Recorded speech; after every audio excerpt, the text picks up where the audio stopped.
She thought that kiss in the elevator would be just a fluke, until she discovered he was her new boss, and that fate had other plans. If you like stories like this, be sure to subscribe to this channel. We post every day. Continuing. The November sun beat down on the London asphalt that Saturday morning. Louisa Matthews adjusted her sunglasses as she observed the imposing glass and steel tower rising before her. The Pinnacle Tower, with its 40 gleaming floors, completely contrasted with the neighborhood where she lived on the outskirts of South London. She checked her phone one more time, rereading Karina's message. "Lou, help! I've caught a horrible flu and need to finish the presentation for Monday. My USB stick is in the drawer. Can you pick it up for me? Just talk to the security guard. 28th floor, room 2804. No one's there today, but he'll let you up. I owe you one." Louisa sighed, running a hand through her curly hair tied in an improvised ponytail. At 26, newly graduated in business administration from City University of London after years of balancing studies and work, she would finally start her first official corporate job on Monday at a real company. Albright & Morgan Holdings was no ordinary company. It was one of the largest holdings in the country, with offices on 3 continents and a selection process so rigorous that when she received the news of her approval, she cried, hugging her mother, a domestic worker who raised 3 children alone in the Brixton Hill area. Now, wearing simple jeans and a white t-shirt, she felt out of place amidst the revolving doors and imported marble of the lobby. She approached the reception desk, where a middle-aged woman observed her with curiosity. "Good morning, I'm here to pick up some material from room 2804 for Karina Turner. She works in the legal department and is sick today." The receptionist, her badge identifying her as Elaine, smiled mechanically and checked something on the system. "Karina Turner, yes. She called to say someone would be coming. I need your ID, please." After filling out the visitor's form and receiving a temporary badge, Louisa was directed to the elevators. The security guard indicated the executive elevator, reserved for upper floors. "Use this one. It's faster." While waiting, Louisa distractedly observed the almost empty lobby. Saturday 10 in the morning, and the place looked like a movie set, impersonal and cold, despite its sophistication. A soft chime indicated the elevator's arrival. The doors opened, and she stepped in, pressing the button for the 28th floor. As the doors were almost closing, a masculine hand stopped them. A man entered hurriedly, exuding an expensive fragrance that immediately filled the small space. He was tall, with broad shoulders accentuated by his impeccably tailored navy blue blazer. Without looking directly at her, he pressed the button for the 35th floor and positioned himself in the opposite corner, checking messages on his phone. Louisa observed him in the reflection of the side mirror. Dark hair, machine cut on the sides and longer on top, designer stubble that looked meticulously planned, eyes focused on his phone screen. He couldn't have been more than 35, but he carried the aura of someone who commanded crowded rooms without needing to raise his voice. A discreet but visibly expensive watch gleamed on his wrist. The elevator ascended silently to the 12th floor when a sudden jolt unbalanced them. The lights flickered 3 times before stabilizing in a weaker emergency glow. The elevator had stopped. The man looked up from his phone for the first time, frowning. "What the hell?" he muttered, approaching the panel and pressing the emergency button. A metallic voice announced, "Please remain calm. The security system has detected an instability. Our technicians have already been alerted." Louisa felt a knot in her stomach. Stuck elevators had been her nightmare since childhood, when she was trapped for almost an hour in the broken elevator of the building where her mother worked. "Are you all right?" His deep voice brought her back to reality. The man observed her with a scrutinizing gaze. "Yes, I'm just not a fan of confined spaces," she replied, trying to sound casual. He nodded and tried to make a call, but there was no signal. No signal. Typical of these buildings with reinforced structures. He put his phone in his pocket and looked at his watch. Don't worry. In buildings like this, protocols are efficient.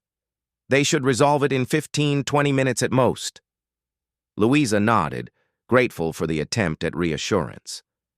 An uncomfortable silence settled, broken only by the low hum of the emergency system.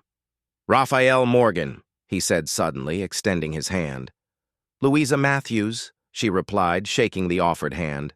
The brief touch triggered a subtle electric current that she preferred to ignore. Do you actually work here on Saturdays? A half smile appeared on his face, revealing a subtle dimple on the right side. Depends on what you consider work. I came to pick up some documents I need to review for Monday. And you? I don't recall seeing you around here. And you haven't. I came to pick up a USB stick for a friend who's sick. She works in the legal department. His smile widened slightly. In legal? Interesting. I know almost everyone there. What's her name? Karina Turner. Karina. Of course. Efficient, though a bit anxious for my taste. She's on the Lemos Pharmaceuticals merger case, isn't she? Louisa shrugged. I have no idea. We're friends from university. We don't talk much about work. 10 minutes passed, and the elevator showed no sign of restarting. Louisa began to grow restless, pacing back and forth in the confined space. Raphael observed her with increasing interest. First time stuck in an elevator? He asked, leaning against the wall. Second, actually. The first was when I was 8. I cried and screamed for help for an hour. My mother was more traumatized than I was. He chuckled, a genuine sound that softened his features. At 8, I would have panicked too. At 34, I've learned that panic rarely solves anything. 34? I thought you were older. He raised an eyebrow. Should I take that as a compliment or an insult? Just an observation. You have that aura of authority.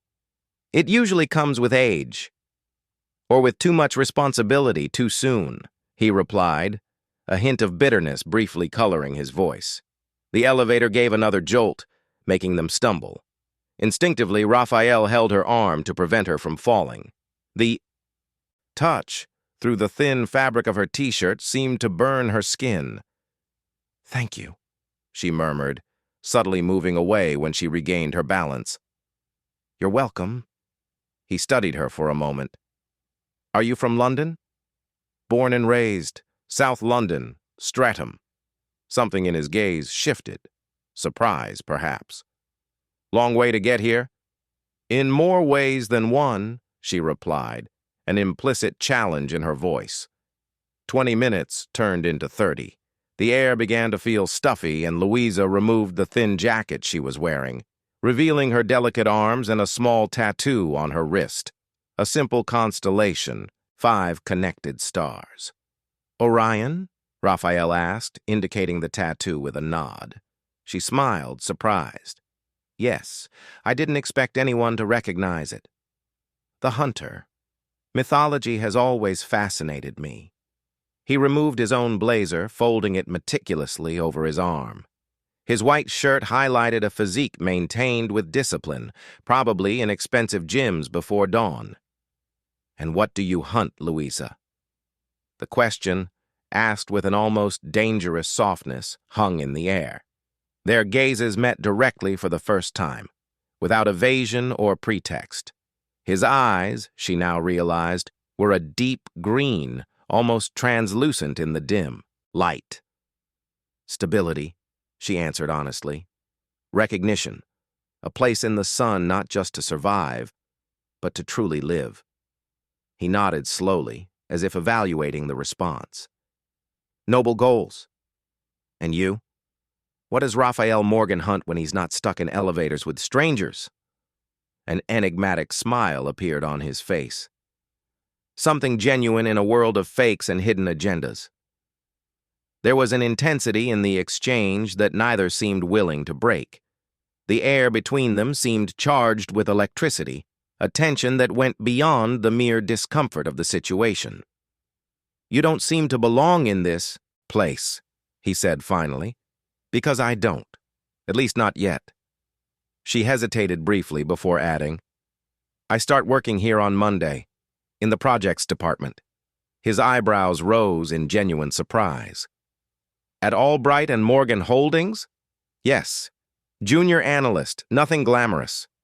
Don't underestimate entry-level positions. Everyone starts somewhere. He studied her with renewed interest. Graduated in Business Administration, City University of London, with a specialization in project management. Impressive. Why? Because people from the periphery don't usually get into City University? He didn't flinch at the provocation. Because City University doesn't usually produce people who go beyond ready-made formulas. You don't strike me as the type to follow manuals without questioning. Before she could respond, the lights returned to normal intensity, and the elevator gave an upward jolt, resuming its movement. Finally, Louisa murmured, a mixture of relief and, surprisingly, disappointment coloring her voice. The elevator ascended to the 28th floor, where the doors opened. Louisa hesitated before stepping out. It was interesting meeting you, Raphael. Likewise, Louisa Matthews. There was something in the way he pronounced her name, almost like a veiled promise. I'm sure we'll see each other again. The doors closed, separating them. Louisa stood still for a few seconds, taking a deep breath to regain her composure. There was something about that man that destabilized her, a magnetic presence difficult to ignore. Shaking her head to dispel those thoughts, she headed to room 2804. The rest of Saturday passed in a blur. After retrieving Karina's USB stick, Louisa returned to her small apartment in Clapham, shared with her university friend. She tried to focus on preparations for her first day of work, setting out clothes and organizing documents, but her mind kept returning to the elevator, to the green-eyed man and his intimidating presence. That evening, while distractedly watching a movie, she received an Instagram notification. A message request from a profile she didn't follow. Rafa Morgan H. Her heart inexplicably quickened. She opened the message. I don't usually look up elevator strangers on social media, but you mentioned starting at Albright and Morgan Holdings on Monday, and curiosity got the better of me. I hope you don't consider it an invasion. I found your profile by name. Coffee before your first day tomorrow? I can offer some valuable tips about the company. Louisa stared at the message for long minutes, her thumb hovering over the screen. Logic told her to ignore it, but something deeper, more instinctive, compelled her to respond. Finally, she typed, I don't usually accept invitations from elevator strangers, but I confess tips would be welcome. Coffee at 8 a.m. at the Pret-a-Manger on Oxford Street? The reply came almost immediately. Confirmed. See you tomorrow, Louisa Matthews. The breakfast was surprisingly relaxed. Raphael arrived punctually, wearing dark jeans and a button-down shirt, a more casual version of the executive from the elevator. For almost 2 hours, they talked about the company, its organizational culture, key figures. He spoke with intimate knowledge of the company, but avoided mentioning his specific position, and Louisa didn't ask. There was something pleasant about maintaining that ambiguity. When they said goodbye, he held her hand for a second longer than necessary. Good luck tomorrow. Be yourself. That's what brought you here. Monday arrived with that mix of anxiety and excitement that accompanies new beginnings. Louisa wore the navy blue suit she had bought especially for the occasion, 3 installments on her credit card, representing an investment in her new phase. Her hair, usually loose in voluminous curls, was tied in a low bun, more corporate, as her mother had suggested. Upon arriving at the Pinnacle Tower, now as an official employee, she felt the weight of responsibility on her shoulders. Her permanent badge, with her name and photo, seemed like a passport to a new world. She was escorted to the 20th floor, where the projects department was located, and introduced to the team by the HR manager, a friendly middle-aged man named Augustus. "Everyone, this is Louisa Matthews, our new junior analyst. She'll be working on the Northeast Expansion Project with Charles's team. Louisa, welcome. And remember that at 2 p.m., we have the presentation of the new legal director for the entire company in the main auditorium." The first few hours passed in a whirlwind of information, forms, quick introductions. Charles, her direct supervisor, was a pragmatic man of few words, who handed her a folder with 300 pages of documentation to study when you have time. Karina briefly appeared to thank her for the USB stick, still visibly affected by the flu, before rushing off to a meeting. At 1:45 p.m., Louisa followed the flow of employees towards the auditorium on the ground floor, a large space with capacity for 400 people. She sat in one of the back rows next to two marketing analysts who were excitedly whispering. "Did you see his picture? It's absurd someone can look like that and still be so competent," one of them said. "They say his father practically forced him into law, that he really wanted to be a photographer," the other replied. "Well, I'd thank his father if I could. It's not every day we have a legal director who looks like a magazine model." Louisa didn't pay much attention to the conversation, busy replying to a message from her mother wishing her good luck. At precisely 2 p.m., the lights dimmed, and the CEO of Albright and Morgan Holdings, Marcus Albright, an imposing man in his 60s, took the stage. "Good afternoon, everyone. As you know, after Dr. Davies' retirement, we have been seeking a new director for our legal department. Today, I am pleased to announce that the position will be filled by someone who already deeply understands our operations and values. Please welcome Dr. Raphael Morgan, our new legal director." Louisa's world seemed to slow down as Raphael, her Raphael from the elevator, appeared on stage, impeccable in a gray suit, his expression serious and professional. A murmur ran through the auditorium, but she couldn't hear anything beyond the roar of blood in her ears. "Thank you, Marcus, and thank you all for the warm reception," Raphael began, his voice amplified by the loudspeakers. "It is an honor to take on this role and continue the excellent work of Dr. Davies." As he spoke about challenges and objectives, Louisa remained paralyzed. Raphael was the new legal director, the man with whom she had shared an intimate coffee the day before, the man who had found her Instagram and started a personal conversation, the man who, she now realized with painful clarity, held a hierarchical position far above hers. At one point, while speaking about the importance of integration between departments, his gaze swept the auditorium and landed exactly where she was sitting. For a almost imperceptible millisecond, his expression faltered. A recognition, an understanding. At the end of the presentation, as everyone applauded, Marcus Albright took the microphone again. "Thank you, Raphael. And now, for those who don't know, I have an additional announcement. Besides his professional brilliance, I take special pride in Raphael because, in addition to being our legal director, he is also my son. Officially welcome to the executive team, son." It was as if an abyss had opened beneath Louisa's feet. Not just her boss, but the CEO's son, the heir to the Albright and Morgan empire, the man with whom she had had coffee, laughed, and yes, shamelessly flirted. When the auditorium began to empty, Louisa remained seated, unable to move. The marketing analysts passed by her, still chattering about the hot director, oblivious to her state of shock. Her phone vibrated. A message from Raphael. "My office, 5 p.m. We need to talk." The rest of the afternoon passed in a daze. Louisa tried to concentrate on the documents Charles had given her, but the words danced before her eyes without making sense. When the clock struck 4:55 p.m., she headed to the 35th floor with a knot in her stomach. Raphael's secretary, an elegant woman in her 50s, announced her arrival via intercom. "You may go in," she instructed, indicating the dark wooden door with a golden plaque. "Dr. Raphael Morgan, legal director." Upon entering, she found Raphael standing by the panoramic window, observing the city stretching as far as the eye could see.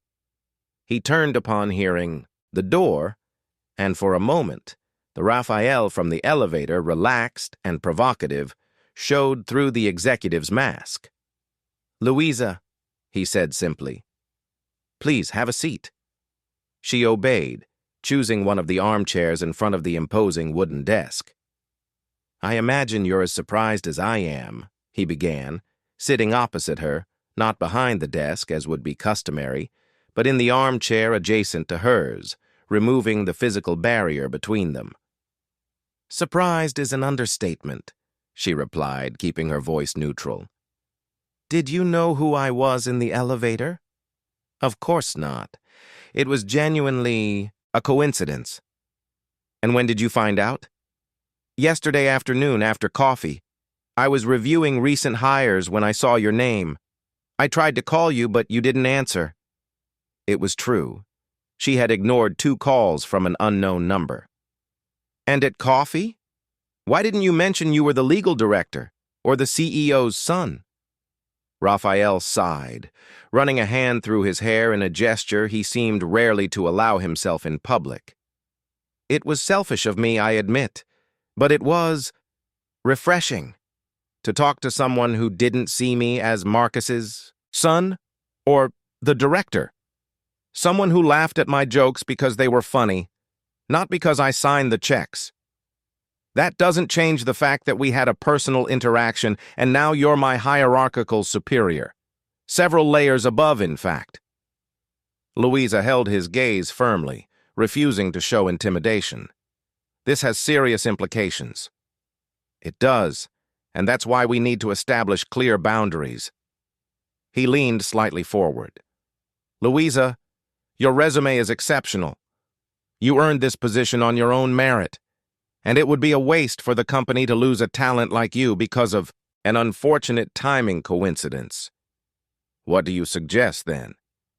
"Absolute professionalism in the workplace. No special treatment, favoritism, or anything that could compromise your reputation or mine. You report to Charles, who reports to the head of projects, who eventually reports to me on specific matters. Our paths will hardly cross day to day." Louisa nodded slowly. It made sense, though something inside her squirmed uncomfortably at the logical coldness of the proposal. "And outside of work?" The words escaped before she could contain them. A glint appeared in his green eyes. "Outside of work, we are 2 adults, free to explore any connection that might exist if we so wish. Without pressure, without expectations, with total discretion." The proposal hung in the air between them, laden with possibilities and dangers.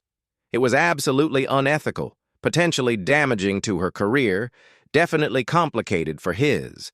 And yet, the attraction she had felt in the elevator had not disappeared. On the contrary, it had intensified now that she knew who he was. "I need to think," she said finally. "Of course. Take all the time you need." He stood up, indicating the end of the meeting. "Regardless of your decision, I want you to know that your position here is secure. That is non-negotiable." As she headed for the door, he added, "Louisa, one thing.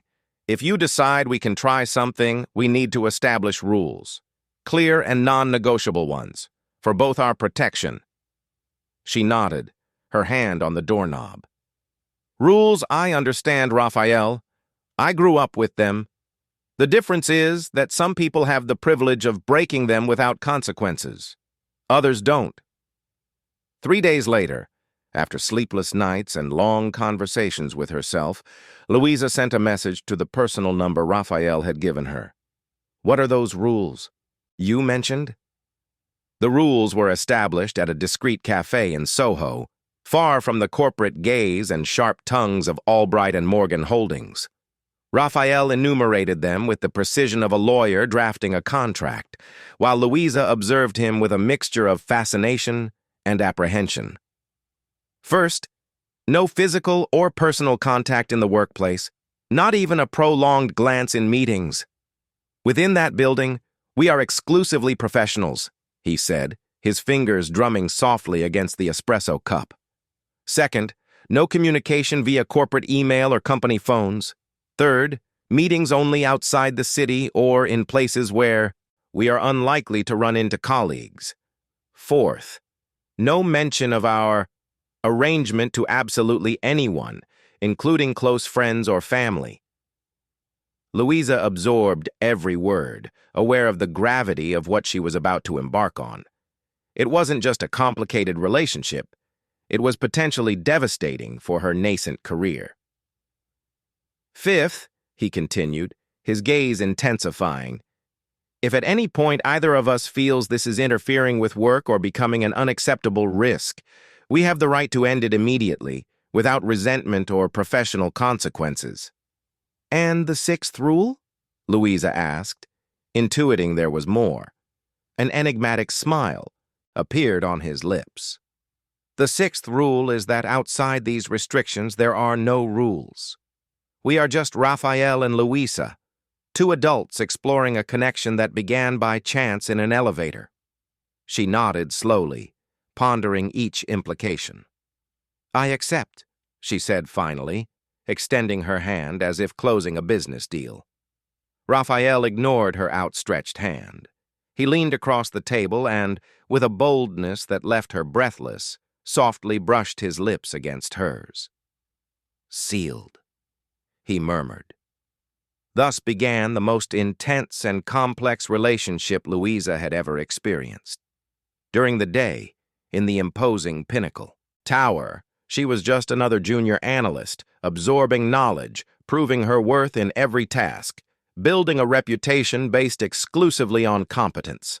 Raphael was a distant figure, occasionally seen in general meetings or crossing the main lobby with his magnetic presence, rarely offering more than a polite nod in her direction. At night, however, and during precious weekends, they were accomplices in a secret dance of discovery, a small boutique hotel on the Isle of Wight, where they spent a weekend under the pretext of her visiting a cousin. A discreet dinner in Brighton, where no one would recognize them. A house rented via an app in the Cotswolds, where, before the crackling fireplace, amidst glasses of red wine and deep conversations about childhood so distant in realities, Raphael finally whispered, I love you, against the curve of her neck. It was 3 months of delicate balance between the hidden and the revealed. At work, Louisa thrived. Her initial project on expansion in the Northeast received praise from the head of projects himself, who mentioned her innovative outlook in a department-wide meeting.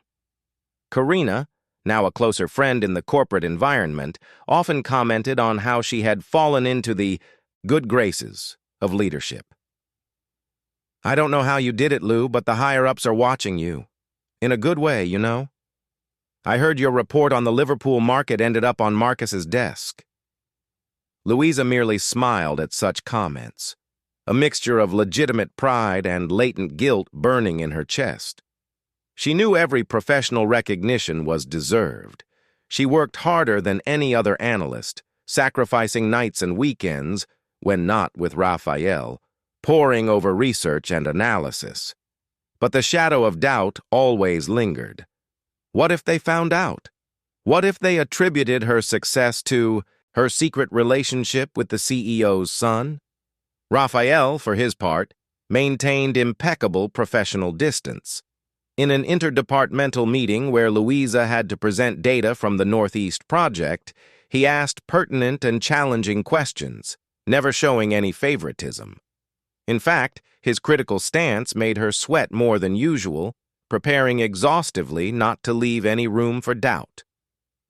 You were relentless today, she commented later, when they talked on the phone late at night. I had to be, he replied, his voice carrying a weight she was beginning to recognize. People are paying attention, Louisa. I need to be twice as tough on you, so no one suspects. She knew it was true.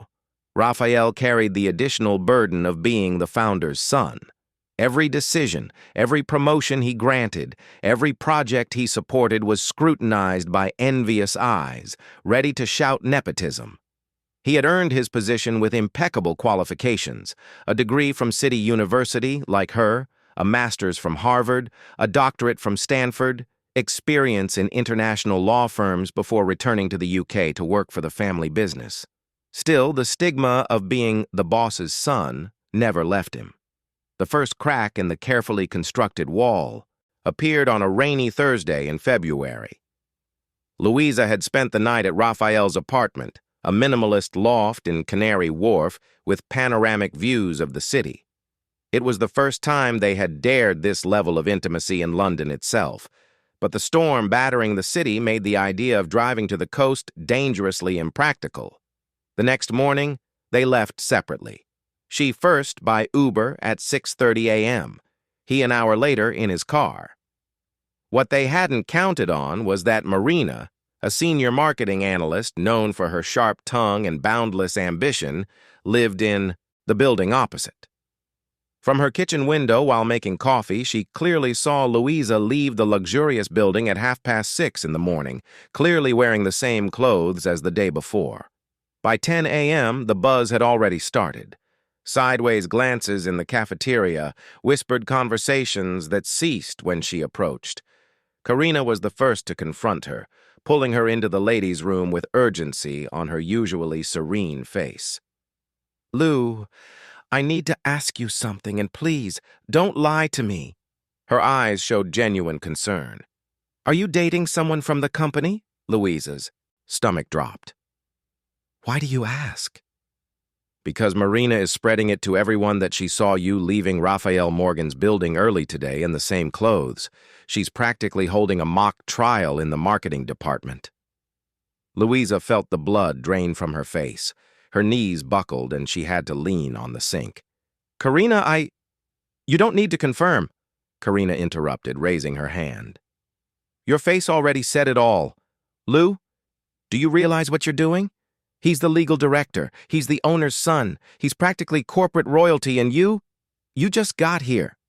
"It's not what you're thinking," Louisa tried to argue, her voice weak even to her own ears. "No? Then tell me what it is, because in 5 minutes the entire company will be saying you slept with the boss to get ahead." The words hit Louisa like a slap. It was her greatest fear materialized, seeing all her effort, her sleepless nights studying, her sacrifices since adolescence, reduced to an accusation of sexual favoritism. "It wasn't like that," she said, her voice regaining firmness. "It didn't start because of the company. We met before by chance." Karina frowned, confused. "Before you started here? How?" Louisa hesitated, but realized she needed at least one ally. She told her about the elevator, the fortuitous encounter, the shock of discovering who he was, the carefully established rules. 3 months? Karina seemed stunned. "You kept this a secret for 3 months?" "We tried, at least." Louisa let out a shaky sigh. "And now, what do I do?" "I don't know, but you need to do something fast. This kind of gossip spreads like wildfire, especially because—" Karina hesitated. "Because what?" "Because you've been excelling, Lou. Your project was mentioned in a board meeting. There are rumors you'll be promoted to full analyst ahead of schedule. People were already wondering how a newcomer got so much visibility so fast." Louisa felt nauseous. Everything she had worked for, tainted by suspicions of favoritism. She pulled out her phone and, breaking one of the fundamental rules, sent a message to Raphael during working hours. "Emergency. Marina saw me leaving your apartment this morning. She's spreading it to everyone. What do we do?" No reply came, not after an hour, nor after 2. By the end of the workday, with the heavy atmosphere of glances and whispers following her, wherever she went, Louisa was on the verge of a nervous breakdown. Raphael hadn't replied, hadn't shown up, hadn't given any sign. Was he deliberately ignoring the situation? Or worse, was he planning an exit that would leave her taking all the blame? When she finally got home, emotionally exhausted, She found a message on her personal phone. "My apartment now. We need to talk. Use the service entrance. The concierge has been informed." The imperative tone of the message deeply irritated her, but the need for resolution outweighed her wounded pride. An hour later, after a quick shower and a change of clothes, she was in the service elevator of Raphael's building, feeling like a sordid mistress in a suspense film. He opened the door before she even knocked, as if he had been watching her on the security camera. His face, usually composed, showed clear signs of stress, pronounced dark circles, a tense jaw, hair disheveled from running his hands through it. "Are you okay?" was his first question, surprising her with his genuine concern. "Physically, yes. Professionally, I think I'm finished." Raphael led her inside, pouring her a glass of whiskey without asking. She accepted, grateful for the warmth the amber liquid would provide. "I didn't answer your message because I was in an emergency meeting with my father and the compliance department all day," he explained, sitting heavily on the sofa opposite her. "Marina not only spread the rumor to colleagues, she filed a formal complaint with the company's ethics channel." Louisa felt the ground disappear beneath her feet. A formal complaint was different from hallway gossip. It was official, documented, potentially devastating. What exactly did she allege? Improper conduct, possible hierarchical harassment, suspicion of favoritism in projects and promotions. He took a long sip of his own drink. "Basically, she's suggesting that I'm using my position to obtain sexual favors from a subordinate and in return boosting her career." "That's absurd!" Louisa stood up, indignant. "You never did any of that. You never favored me. If anything, you've been harder on me than on any other analyst." "I know that. You know that. But how do we prove it?" "Appearances are not in our favor, Louisa." She began to pace back and forth, her mind racing. "We can explain that we met before, that there was already a prior connection." "That helps in part, but it doesn't explain why we kept it a secret, nor does it justify the fact that, technically, we violated the company's relationship policy, which requires any involvement between employees to be reported to HR, especially when there's a hierarchical difference." Louisa stopped, staring at him. "And now, are they going to fire me?" Raphael hesitated, and that hesitation was answer enough. "My father suggested a transfer, for you, to the Manchester branch. He said it would be the cleanest exit, would preserve your career and—" "Transfer?" Louisa interrupted him, her voice rising an octave. "That's the solution? Send me away, as if I were the problem? As if I were dispensable?" "That's not what I said." Raphael stood up too, frustration evident. "I'm trying to find a way out that doesn't destroy your career. And yours? Any consequences for the powerful legal director, the owner's son? Or does only the junior analyst pay the price?" The words came out sharper than she intended, but fear and anger fueled her speech. Raphael recoiled as if slapped. For a moment, silence hung heavy between them. When he finally spoke, his voice was low, controlled. "I offered my resignation as director. My father refused." That caught her off guard. "You... what?" "I offered my resignation. I said I would take full responsibility, that the mistake was mine for starting a relationship without transparency, violating policies I myself helped draft." He ran a hand over his face, in a rare gesture of vulnerability. "My father said it would be a waste of talent, that the group cannot afford to lose its legal director now, in the middle of the merger with Lemos Pharmaceuticals, that we would find another solution." Louisa absorbed the information slowly. She was furious, hurt, scared. But something in Raphael's defeated posture, in the way his normally erect shoulders now seemed to carry an invisible weight, stopped her from attacking him again. "What is this other solution, then?" she asked, her voice softer. "We're still discussing it. There are additional complications." "What kind of complications?" Raphael hesitated again, walking to the panoramic window. Outside, London pulsed with lights that defied the night, indifferent to the dramas unfolding in every apartment, in every office. "Someone sent a video to the compliance department," he said finally, "from the Pinnacle Tower elevator, from the day we met." Louisa froze. "A video? Of us? Of the moment when—" He cleared his throat, visibly uncomfortable. "Of the kiss." The memory of that moment came back vividly to Louisa. The stuck elevator, the growing tension, the conversation that flowed surprisingly easily between two strangers. And then, almost like in a movie, the unexpected kiss. Initiated by her, reciprocated by him with an intensity that surprised her. A moment that should have remained private, now transformed into evidence. How? "I thought the cameras... the power outage.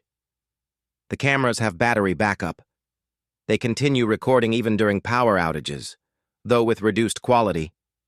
He turned to face her. "The video was edited. Someone zoomed in, added suggestive background music. It was clearly manipulated to look more compromising than it really was." The horror of the situation began to crystallize in Louisa's mind. It wasn't just a rumor, a suspicion. There was visual evidence, manipulated to appear sordid. Who would do that? Marina? We don't know yet. The video arrived anonymously. My father ordered an internal investigation, but it will take time. Louisa sank back onto the sofa, her legs too weak to support her. Her first real job, the chance she had longed for, now at risk because of a moment of genuine connection, transformed into a corporate scandal.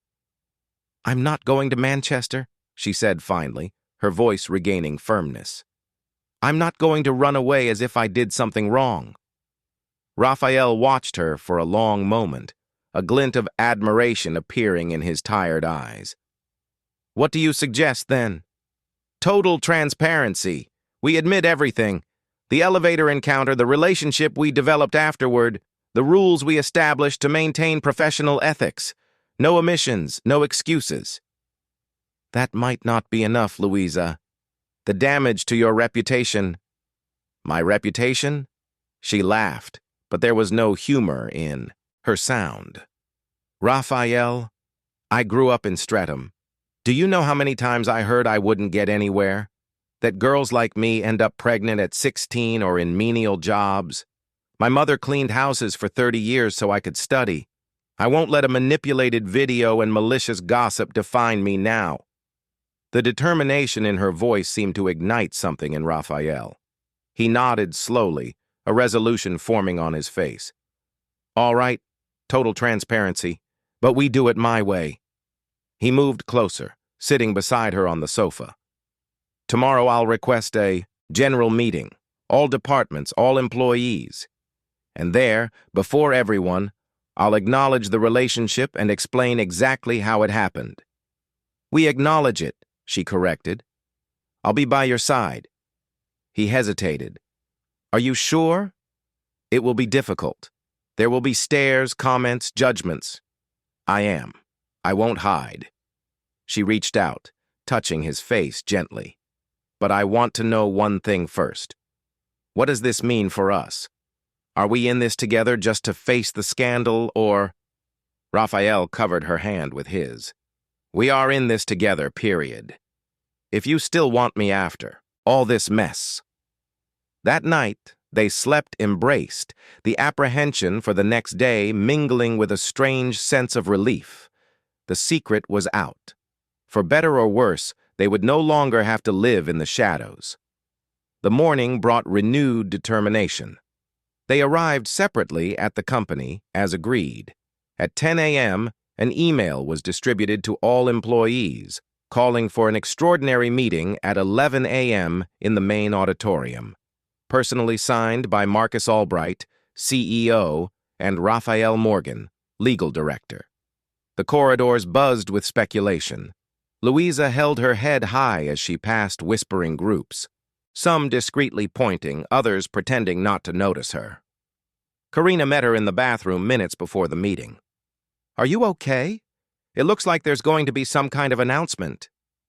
"I am," Louisa replied, surprised by the calm in her own voice. "And yes, there will be an announcement. About, you know. Yes, about Raphael and me." Karina looked genuinely concerned. "What's going to happen to you?" "I don't know yet, but I'll face it head on, whatever it is." The auditorium quickly filled.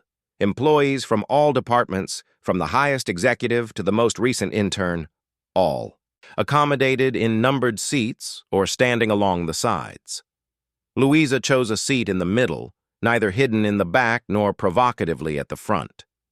Precisely at 11 a.m., Marcus Albright took the stage. His austere face revealed no emotions, but there was an evident tension in the way he held the microphone. "Good morning, everyone. I appreciate your presence on such short notice. We are here to address a delicate matter that has come to the board's attention and has generated, as I have observed, considerable speculation in recent days." A deathly silence fell over the auditorium. Louisa could feel glances directed at her, but she kept her eyes fixed on the stage. "Albright and Morgan Holdings has always valued transparency and ethics in all its operations. These values extend to internal relationships and the conduct of our employees, regardless of position or tenure." Marcus paused, adjusting his glasses. "We recently received a formal complaint about a possible inappropriate relationship between members of our team, with allegations of favoritism and violation of our internal policies. We would conduct the investigation according to our protocols, but those involved requested this meeting to address all of you directly." He stepped back slightly, yielding space. "I hand the floor to Dr. Raphael Morgan."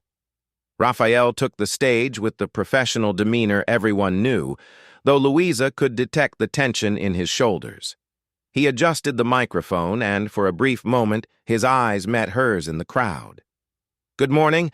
I am here today not only as legal director, but primarily as someone who failed to follow policies I myself helped implement." His voice was firm, without hesitation. "Approximately 4 months ago, I met someone by chance, in circumstances completely unrelated to the corporate environment. There was an immediate, genuine connection that we both decided to explore." Murmurs rippled through the auditorium. Raphael continued. "What we didn't know at that moment was that, by an incredible coincidence, this person was about to start working at Albright and Morgan Holdings. When we found out, it was already too late. The feeling already existed." He took a deep breath before continuing.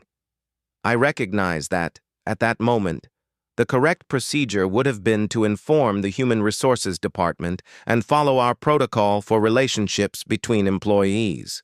We did not do so, and this was a significant failure on my part, especially considering my position in the company." A growing unease took hold of the audience.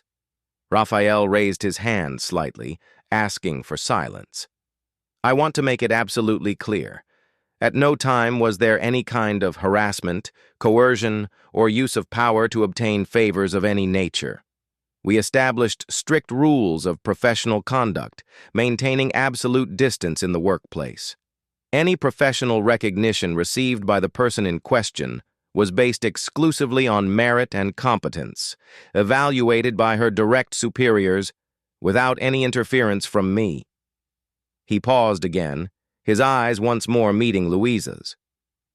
"However, I recognize that appearances are important and that our lack of transparency created room for harmful interpretations. Therefore, I am here taking full responsibility for this ethical lapse." It was then that Raphael did something unexpected. He stepped down from the stage and walked to where Louisa was sitting. He extended his hand to her, a silent invitation. Without hesitation, she accepted it, rising. Together, they returned to the stage before the astonished gazes of the entire company. "This is Louisa Matthews, project analyst," Raphael announced, his voice now softer, almost personal. The person with whom I became involved. And before the speculation and judgments begin, I would like her to speak for herself. Louisa felt the weight of hundreds of eyes on her. Her heart pounded violently against her chest, but Raphael's hand in hers conveyed a silent strength. She approached the microphone, her throat dry, but her voice surprisingly firm. Good morning, everyone. Most of you don't know me. I'm a junior analyst. I started only 4 months ago. I came from Brixton Hill. I studied in public schools. I worked since I was 16 to help my mother, who is a domestic worker, and I earned my place at City University of London with great effort. She paused, observing the faces staring at her.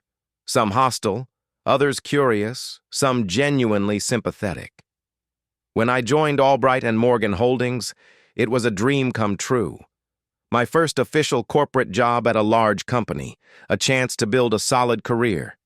And then, by a twist of fate, I discovered that the man I had met days before, with whom I had an instant connection, was my hierarchical superior. Louisa took a deep breath, her next words carefully chosen. We could have simply ignored what we felt. It would have been easier, safer, but we decided to try, establishing clear boundaries between the professional and the personal. I never used this relationship to gain advantages. In fact, I worked twice as hard to prove my worth, aware that any recognition would be questioned if our situation came to light. Her eyes swept the auditorium until they found Marina sitting in the third row, her face a mask of poorly disguised contempt. I understand that from the outside, appearances might suggest something improper. But I assure each of you, everything I achieved here was on my own merit, evaluated by my direct supervisors who didn't even know about this relationship. She turned to Raphael, who watched her with a mixture of pride and apprehension. I don't regret the feelings. I only regret the lack of transparency. And I am willing to accept the consequences of that choice, whatever they may be. A heavy silence fell over the auditorium when Louisa finished.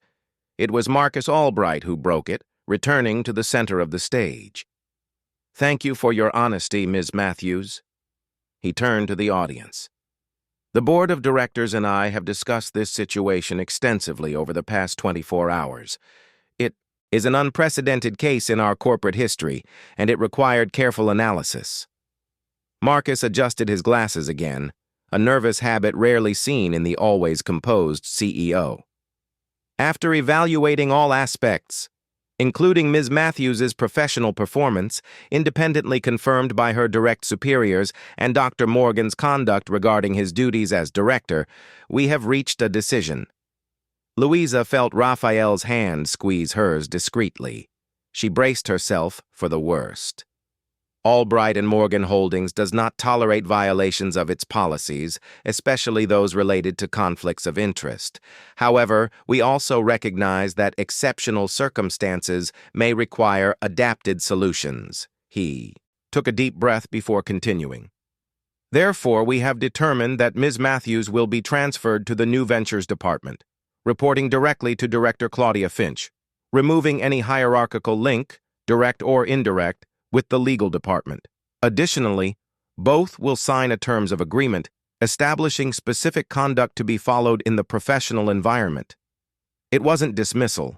It wasn't a transfer to another city. It was a solution that would allow both to continue, albeit with adjustments. As for the anonymous complaint and the video material received, Marcus continued, his tone hardening, I have ordered a full investigation into the origin of this evidence, as well as into the possible manipulation of corporate security material, which constitutes a serious violation of our privacy and information security policies. His eyes swept the audience, pausing briefly on certain faces. I want to make it clear to everyone, Albright and Morgan Holdings does not tolerate harassment, malicious gossip, or attempts to harm the professional reputation of colleagues. The person responsible for this violation, when identified, will face consequences proportionate to the severity of the act. Marcus approached Raphael and Louisa, placing a hand on his son's shoulder. His face, usually severe, softened slightly. "I commend both of you for your courage in coming forward. It was not an easy decision, but it was the right one. This matter is officially closed within the company. I hope everyone will resume their activities with the professionalism that has always characterized our team." When they stepped off the stage, an initial silence was broken by something unexpected. Applause. It began timidly, sparsely, coming from isolated corners of the auditorium. Karina was the first to stand up, applauding vigorously. Others followed. Colleagues from the projects department, some from legal, even employees Louisa had never seen before. The applause was not unanimous. Many remained seated, faces closed in disapproval. Marina ostentatiously got up and left, slamming the door as she passed. But there was, in that spontaneous gesture of solidarity, something Louisa hadn't expected: acceptance. As they left the auditorium through a side door, Raphael whispered, "You were incredible up there. Stronger than I ever could be." "We were strong," she corrected. "And this is just the beginning." The buzz persisted for weeks. Glances in the corridors, conversations that ceased when she approached, some colleagues who avoided sharing the elevator with her. Yes, the irony was not lost on her. But there were also those who made a point of having lunch with her, of including her in conversations, of treating her with the professional respect she had always deserved. Her transfer to New Ventures, which initially seemed like a disguised punishment, proved to be an unexpected opportunity. Claudia Finch, known for her relentless perfectionism, became a valuable mentor. "I don't care who you date," she said in their first meeting, looking her directly in the eyes. "I care about what you deliver, and from what I've seen of your previous work, you deliver exceptional results." As for Raphael, the reaction was more ambivalent. Some admired his honesty in facing the situation. Others questioned his judgment. Professional respect, however, remained intact. His legal knowledge and competence were indisputable, even for the most critical. They followed the terms of agreement strictly. No displays of affection in the workplace. Strictly professional communication when necessary, arriving and leaving at different times. Outside the company, however, the relationship flourished with new freedom. Dinners in restaurants where they would previously have feared being seen, weekends on nearby beaches without the constant fear of encountering colleagues, even visits to Louisa's mother in Brixton Hill, where Raphael was met with Mrs. Zola's initial skepticism, which gradually yielded as she perceived the sincerity of the affection he held for her daughter. But one question still remained unanswered. Who had sent the manipulated video? Who would have an interest in exposing them in that way? The internal investigation proceeded discreetly, conducted by the security department under Marcus's direct supervision. After almost 2 months, Louisa was called to the CEO's office, alone, without Raphael. "Ms. Matthews, thank you for your presence," Marcus greeted her with professional formality, indicating the chair opposite him. On the table, a tablet. "I believe we finally have answers about the incident that culminated in our general meeting a few weeks ago." He turned the tablet towards her. On the screen, the investigation report, with a name that completely caught her off guard. Elaine Davies, reception manager at the Pinnacle Tower. "Ms. Davies has worked at the building's reception for 8 years, Marcus explained. As part of her duties, she has access to the security system for routine checks. Apparently, after the elevator incident, she identified you and my son in the footage and, for reasons we are still trying to fully comprehend, saved the recording to a personal device?" Louisa absorbed the information slowly. "But why? I barely know her. I only spoke to her when I went to pick up Karina's USB stick." "According to our investigators, you were not the target, but Raphael." Marcus seemed uncomfortable. "Ms. Davies apparently harbored feelings for my son for years. She greeted him every morning, prepared coffee especially when she knew he would arrive. sent small anonymous gifts on holidays.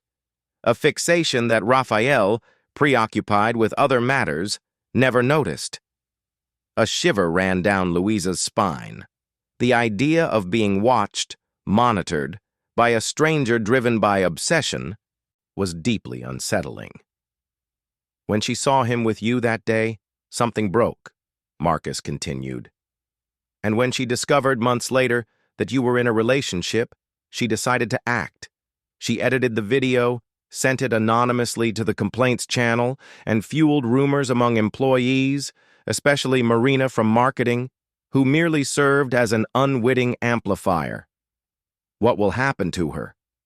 She has already been dismissed from the outsourced company that manages the building's reception. As for legal action, Marcus paused. That depends partly on you. There was a clear violation of privacy, misuse of security systems, possible defamation. We have grounds for a criminal case if you wish. Louisa pondered for a moment.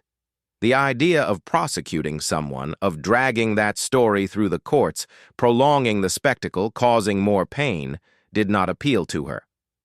Can I think about it? Certainly. There's no rush for a decision.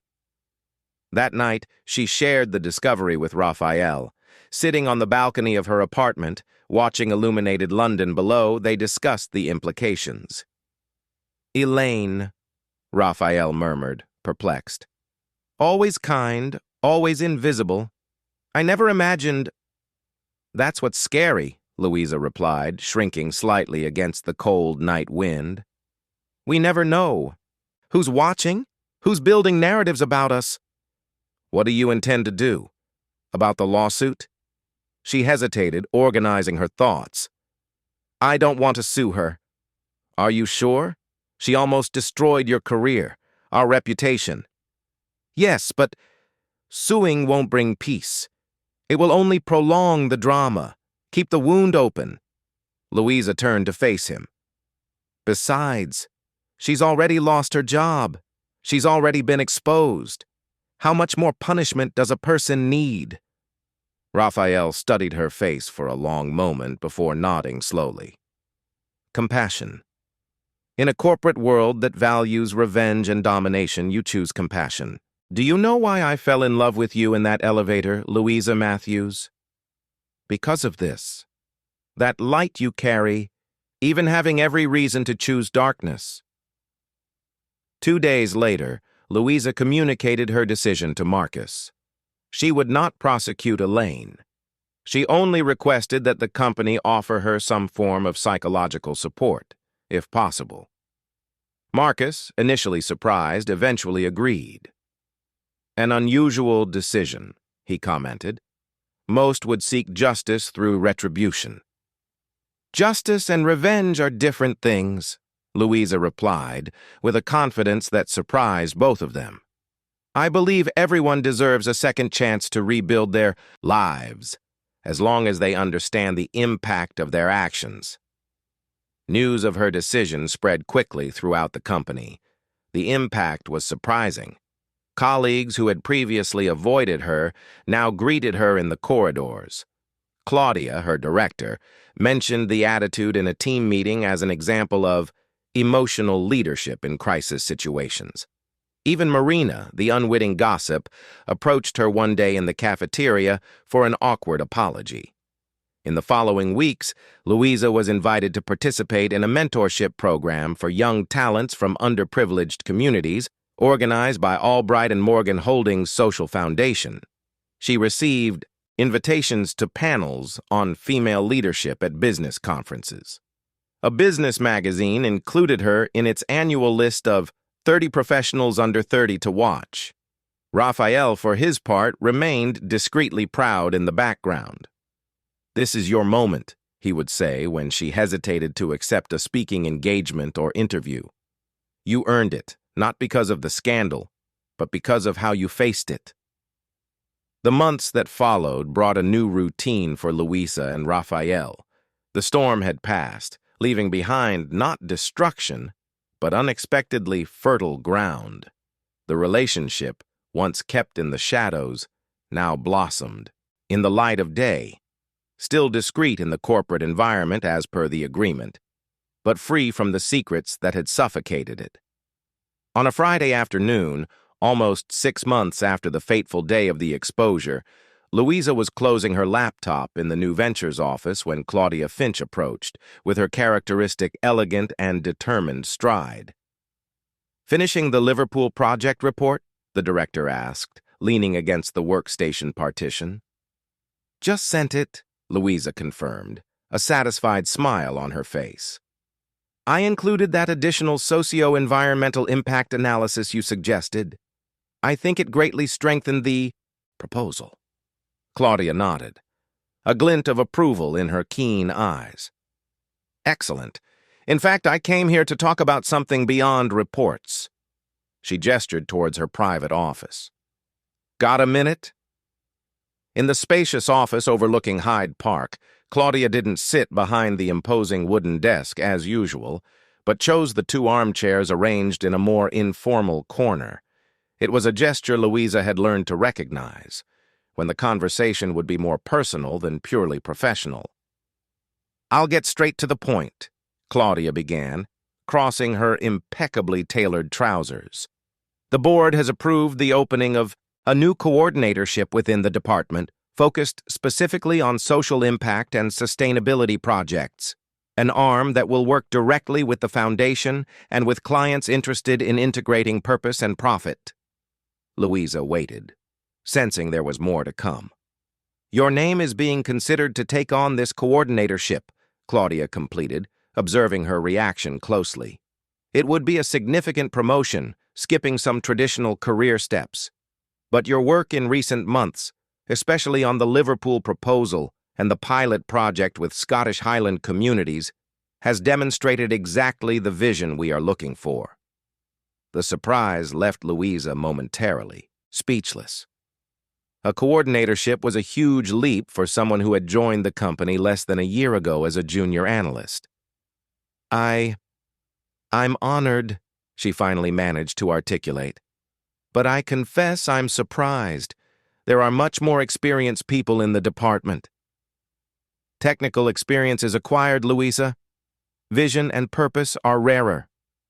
Claudia leaned slightly forward. "Furthermore, your personal journey brings a perspective that is missing from our executive team. Someone who understands firsthand the impact that corporate decisions have on the real lives of vulnerable communities." A brief silence hung between them before Claudia added, "Of course, I am aware that some may question this promotion, given the circumstances of recent months." Louisa felt a knot form in her stomach. Even after all this time, the shadow of her exposed relationship with Raphael still hung over her career. "I understand your reservations," Claudia continued, "but I want you to know that this nomination came from me, not Marcus or Raphael. In fact, Raphael is not aware of this conversation, and I explicitly recommended that he be excluded from any decision-making process about your career to avoid even the appearance of favoritism." The director stood up, walking to the window.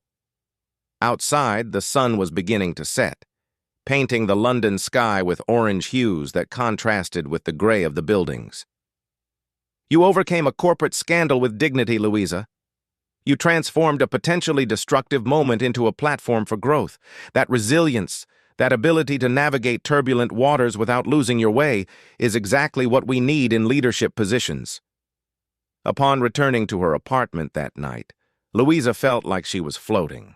Claudia's offer represented more than professional advancement. It was validation, a confirmation that her trajectory was not being defined by her relationship, but by her own competence.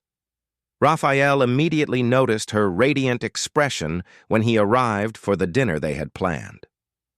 "Something happened," he stated, not a question, as he hugged her at the door. "Your eyes are practically sparkling." She led him to the small living room, where she had prepared a simple but elegant table with candles and 2 glasses of wine already poured. She told him about the conversation with Claudia, about the possible promotion, about what it meant for her career and self-esteem. That's incredible, Lou, Raphael said, genuinely enthusiastic. I'm not surprised at all. Your work on the Amazonian project was revolutionary. Even my father commented. The most important thing is that it was Claudia's initiative, not your family's, Louisa emphasized, taking a sip of wine. It means I'm building my own path, regardless of our relationship. Raphael nodded, understanding the depth of what that represented for her. I always knew you would go far on your own merits. You have a rare ability to see beyond spreadsheets and numbers, to understand the human impact on business. The dinner continued with animated discussions about the new project, possibilities, ideas she was already beginning to formulate. It was only when they were serving dessert, a simple trifle, Louisa's mother's recipe, that Raphael subtly changed the subject. Speaking of new beginnings, he started, an unusual nervousness in his usually confident voice. I've been thinking a lot about us, about the future. Something in the way he pronounced future made Louisa slowly put down her spoon, all her attention focused on the man in front of her. We went through a storm together, he continued. We saw the worst and the best of each other under extreme pressure, and all of that only strengthened what I feel for you. Raphael, she murmured, a premonition growing in her chest. I'm not proposing anything now, he quickly clarified, noticing her expression. Not here, not like this, but I want you to know that I'm thinking of something special, something that symbolizes this new chapter for us. If you're ready, of course. Relief mixed with anticipation colored Louisa's face. Something special, huh? I'm intrigued. He smiled, that smile that still made her heart race. Patience, Louisa Matthews. Some things are worth waiting for.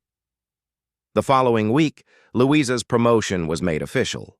An internal memo circulated throughout the company announcing the creation of the new coordinatorship for social impact projects and her appointment to the position. On the same day, a simple ceremony was held in the auditorium with the presence of directors and managers. Raphael was present, discreet, sitting among other executives, his smile restrained but full of pride. Marcus Albright gave a brief speech about innovation and purpose in business, symbolically handing Louisa a commemorative plaque. As she received it, their eyes met briefly, an almost imperceptible moment for others, but laden with meaning for both of them. It was the first time they had interacted formally at a corporate event since the scandal. Ms. Matthews, Marcus said, the formality in his voice softened by an almost paternal tone. Your contributions have already left a significant mark on our organization. We look forward to seeing how you will lead this new endeavor. Thank you, Mr. Albright, Louisa replied, her voice firm despite her nervousness. I promise to honor the trust placed in me. After the ceremony, while accepting congratulations from colleagues, Louisa noticed that Raphael had discreetly left the auditorium. Only later, when checking her phone, did she find a simple message. Dinner, Saturday, 8 p.m. We'll use the private elevator, formal attire. The mystery of that message stayed with her for the next few days. Raphael remained evasive, answering her questions with enigmatic smiles during the brief moments they managed to share away from the company. When Saturday arrived, Louisa dedicated hours to preparation. She chose a petrol blue dress, elegant without being excessive, which she had bought with her first bonus. Her hair, which she now wore loose most of the time, was carefully styled into a semi-formal updo that highlighted the delicate features of her face. At 7:45 p.m., the car requested by Raphael awaited her at her building's door. To her surprise, it did not take her to a restaurant, but to the Pinnacle Tower, the same building where everything had begun, almost a year ago. Good evening, Ms. Matthews, greeted the security guard who was clearly expecting her. Mr. Morgan asked me to escort you to the executive elevator. A shiver of déjà vu ran down her spine as she walked through the almost deserted lobby, typical of a Saturday night. The same path, the same polished marbles, the same elevator where her life had changed forever. Upon entering the cabin, she noticed something different. A small arrangement of wildflowers, her favorites, delicately placed on the internal handrail. Beside it, a simple card with Raphael's unmistakable handwriting. 35th floor, please. The elevator ascended smoothly to the 35th floor, the executive floor, where Raphael's office was located. When the doors opened, she was greeted not by the corporate corridor she knew, but by a path of white rose petals and candles in small glass holders. Following that illuminated path, she arrived at Raphael's office, whose door was ajar. As she gently pushed it open, she was met with a scene that took her breath away. The space had been completely transformed. The austere workstation had given way to a small round table covered with a white tablecloth and decorated with more flowers and candles. Soft music filled the air, and the reduced lighting created an intimate atmosphere, with the illuminated city as a backdrop through the panoramic windows. And there he was, impeccable in a dark gray suit, his green eyes shining in the candlelight when he saw her enter. "You look stunning," he said simply, approaching to kiss her softly. "All this is—" She gestured around, speechless to describe. "The transformation.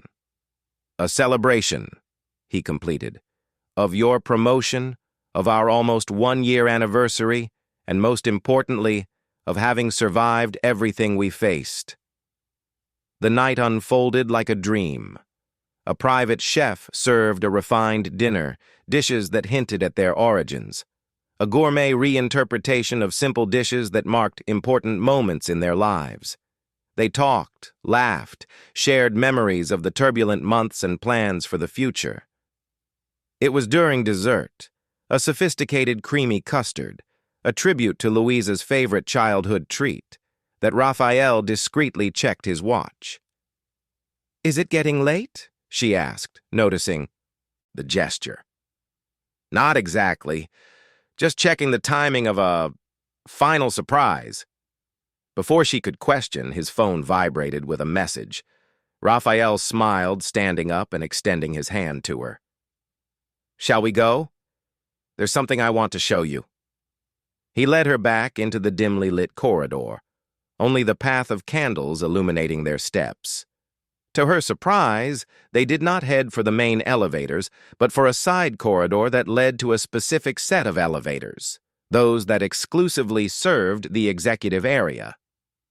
"Remember how it all began?" Raphael asked as he pressed the call button. "How could I forget? A broken elevator, a power outage, and an intriguing stranger with whom I ended up sharing more than casual conversation." The elevator arrived and the doors opened silently. As they entered, Louisa noticed something strange. No button was pressed, and yet the elevator began to move, slowly descending. "What's happening?" she asked, a mixture of confusion and excitement growing in her chest.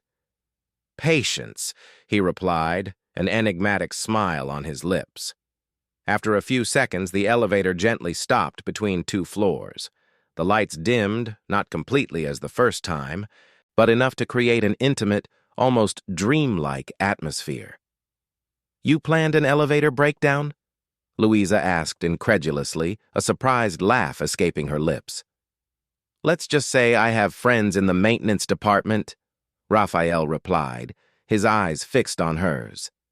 "I needed to recreate where it all began, where I saw for the first time the most extraordinary woman I've ever met."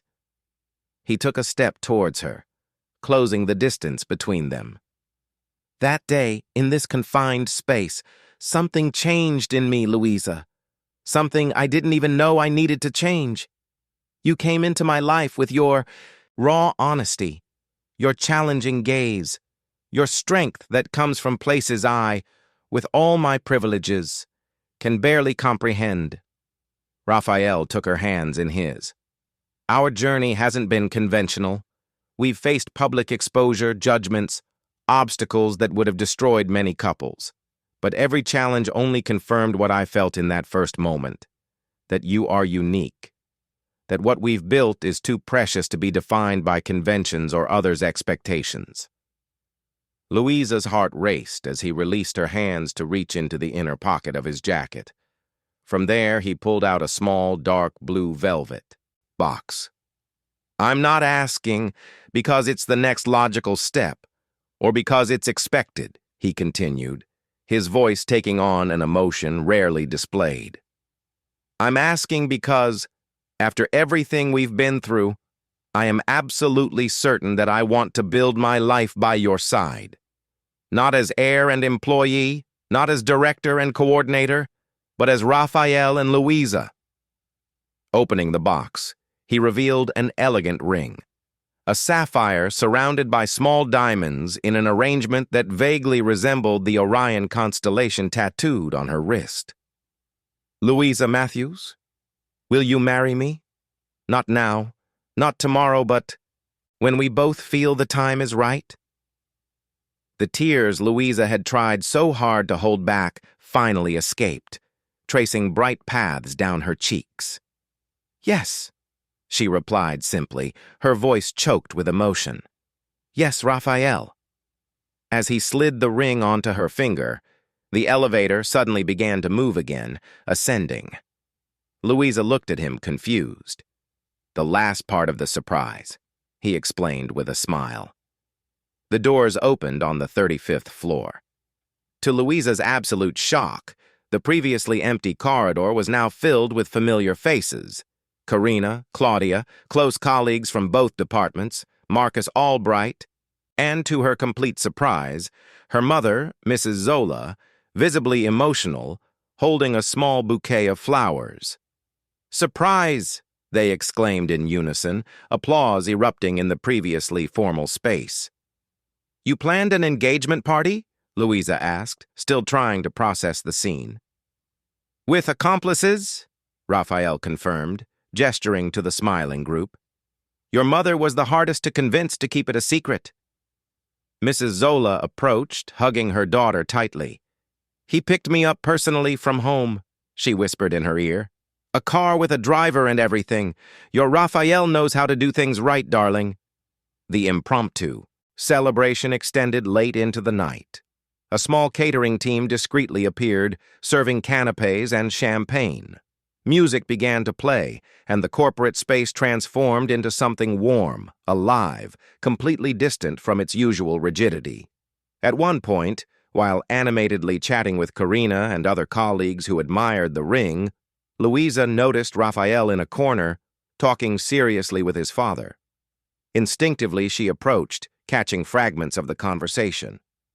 "Absolutely certain, Dad," Raphael was saying. "I know it seems fast by conventional standards, but after everything—" "I'm not questioning your feelings, son," Marcus replied in a surprisingly gentle tone. "I just want to be sure that both of you are prepared for what's to come. The corporate world can be cruel to women who marry up, as the more cynical would say. Louisa doesn't need my position or our surname to shine," Raphael argued, evident pride in his voice. "She has built her own path, earned respect on her own merit." Marcus nodded slowly, noticing her approach. "Ms. Matthews, or should I say, future Mrs. Morgan?" "Louisa is still perfect, Mr. Albright," she replied with a serene smile. "And I intend to keep my surname professionally if you don't mind. Matthews is an important part of who I am, where I come from." A glint of approval appeared in the patriarch's eyes. "A wise decision. The coordinatorship of social impact will certainly benefit from Louisa Matthews' unique vision." He raised his glass in a discreet toast. "Welcome to the family, Louisa, officially." The party continued until almost midnight, when the last guests began to say their goodbyes.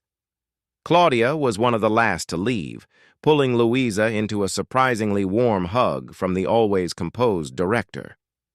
"When you were transferred to my department, I confess I had doubts," she admitted in a low voice. I thought it was just a political maneuver to hush up a scandal. But you proved to be much more than the circumstances that brought you to me." She pulled back, holding Louisa by the shoulders. "Keep going, with that fierce integrity. Albright and Morgan Holdings needs women like you in its leadership." When they were finally alone, Raphael and Louisa returned to the elevator. That same elevator that had ironically become the symbol of their journey. As it descended to the ground floor, he embraced her from behind, both observing their reflection in the side mirror. "Who would have thought," he murmured against her hair, "that a broken elevator would change our lives forever?" Louisa turned in his arms, facing him directly. "It wasn't the elevator, Raphael. It was the courage to take a risk, even when everything indicated we should retreat."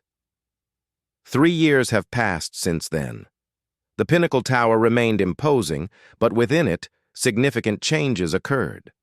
The Albright and Morgan Holdings Foundation, under Louisa's leadership, expanded nationally, implementing impact programs in dozens of communities. Raphael assumed the legal vice presidency after the retirement of a senior director, bringing a more modern vision to the company's corporate governance. And on a sunny Wednesday morning, the two walked through the main lobby, side by side, discussing the board meeting that was about to begin. Louisa, with her 6-month pregnant belly quite visible under her elegant dress, carried a folder with the quarter's impact reports. Raphael, equally formal in his suit, discreetly held her free hand. As they reached the elevators, they smiled at each other. A knowing smile, laden with memories and meanings that only they fully understood. "Which one shall we take?" Raphael asked, indicating the various identical doors. "The middle one," Louisa replied, a mischievous glint in her eyes. "The one that always gets stuck between floors 12 and 13. "Provocative," he murmured, leaning in to kiss her softly. As they entered the elevator, a young, newly hired intern discreetly observed them from across the lobby. "Are they always like that?" she asked her colleague next to her. "Always," the other replied, smiling. "They have this strange fixation with elevators. They say that's where it all began." The doors closed, carrying Raphael and Louisa to another day of challenges, achievements, and that silent certainty that sometimes the most improbable paths are exactly the ones that lead us to the right destination.